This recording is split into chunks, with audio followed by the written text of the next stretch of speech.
आज प्रियंका याद नहीं है, आपको याद है? आज मैं सुना देता हूँ, कल प्रियंका याद करके आनी है, ठीक है? ठीक।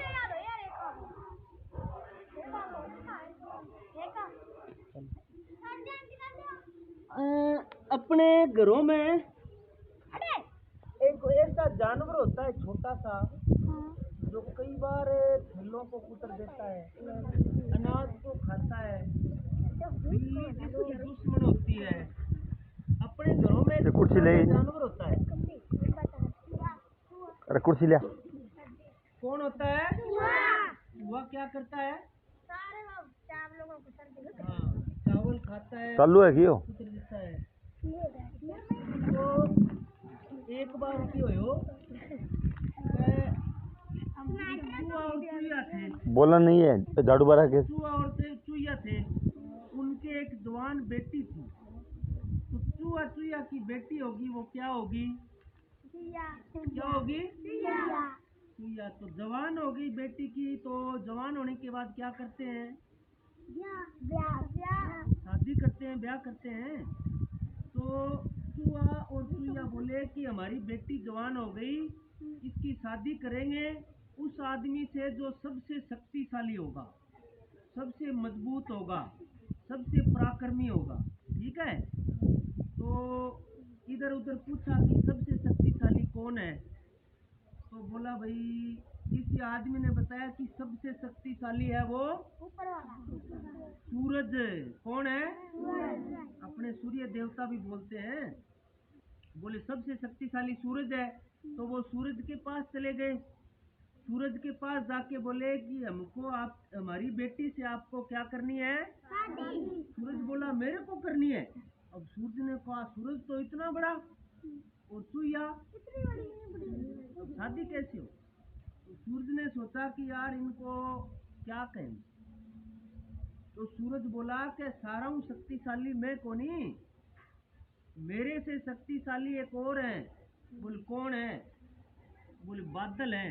बादल कैसे है सूरज से शक्तिशाली? जब बादल आता है सूरज के सामने तो सूरज छिप जाता है, दिखाई नहीं देता। बादल होते हैं तो सूरज दिखाई नहीं देता। तो वो दौड़े दौड़े गए सूरज को छोड़ के, और किसके पास चले गए? बादल के पास। बादल को कहते हैं हिंदी में मेघ। क्या कहते हैं? मेघराज। बादलों का राजा था, उसका नाम था मेघराज। क्या नाम था? मेघराज के पास जाके बोले कि मेघराज जी नमस्कार, हमारी बेटी जवान हो गई, बड़ी सुंदर है, बड़ी गुणवान है, आपके साथ हम शादी करेंगे। बादल एकदम से चिमक गया। चूहिया के साथ किसकी शादी? बादल की कैसे होगी? तो बादल ने सोचा यार ये तो गलत हो गया। तो बादल ने बोला कि चलो आप 5 मिनट बैठो।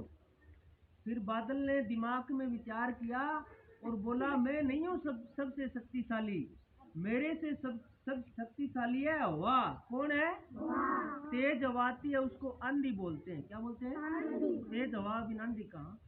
और हवा को कहते हैं पवन है। क्या कहते हैं? तो जो हवा का देवता होता है उसको पवन देवता बोलते हैं। क्या बोलते हैं? पवन देव के पास गए, बोले आपके साथ हमारी लड़की की। बोले मेरे साथ क्यों? कहे मैं तो सूरज के साथ करनी थी, लेकिन सूरज से ताकतवर तो आप हो, और सूरज से ताकतवर बादल था, और बादल से ताकतवर है आप हो। उसने कहा मैं नहीं हूँ शक्तिशाली, मेरे से शक्तिशाली है हिमालय पहाड़। कौन है? हिमालय पर्वत। सुना है? क्या नाम है? हाँ हाँ, देखते हैं भाई। बोले हिमालय पर्वत कैसे शक्तिशाली है? हवा बोली कि जब भी जितनी भी तेज आंधी आती है या हवा चलती है तो हिमालय पर्वत से टकरा के वहीं रुक जाती है, पर्वत को नहीं गिरा सकती हवा। अपनी ये दीवार है, दीवार से टकरा के हवा पार नहीं जा सकती। अगर कोई खाली जगह हो तो पार चली जाएगी। हाँ, ऐसे में चली जाएगी। तो वो किसके पास चले गए? कौन से पर्वत के पास है? कौन से पर्वत के पास है? हिमालय पर्वत के पास है। तो हिमालय पर्वत के पास चले गए। तो हिमालय पर्वत को बोले कि हमारी लड़की की शादी करनी है और उससे करेंगे जो सबसे ताकतवर हो, शक्तिशाली हो, और सबसे ताकतवर आप हो। तो उसने बोला मैं कैसे हूँ? कि भाई सूरज के पास गए, सूरज ने बादल को बताया, बादल ने हवा को बताया और हवा ने आपको बता दिया। उसने कहा सबसे शक्तिशाली मैं नहीं हूँ, सबसे शक्तिशाली मैं नहीं हूँ। तो बोले कौन है? बोले सबसे शक्तिशाली है चूहा। बोले चूहा कैसे है? कि चूहा मेरे को बिल बना देता है, पर्वत के अंदर है, कितना भी पत्थर का पर्वत हो, रेतली जमीन हो या कितना भी कठोर हो, चूहा बिल बना लेगा कुतर कुतर के। तो सबसे शक्तिशाली कौन निकला? और चूहा चूहिया ने कहा यार जब हमारे घर पे ही सबसे शक्तिशाली है तो हम दूर क्यों जाएं? और उसने अच्छा सा चूहा देख के उस लड़की की, कहने का मतलब ये है कि जब भी कोई मित्रता करते हैं, किसी के साथ रिश्ता करते हैं, तो अपने से बड़ों के साथ नहीं होता, बराबर वालों के साथ ही होता है। समझ रहे हो ना? तो चूहिया की शादी किससे हुई? चूहे से ही। और जबकि वो गए किसके पास थे? सबसे पहले किसके पास गए? सूरज के बाद है बादल, के बाद है हवा, के बाद है हिमालय पर्वत, और फिर उसके बाद कहा है।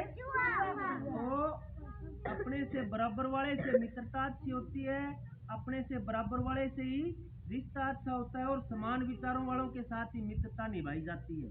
ठीक है, धन्यवाद। अब कल बारी है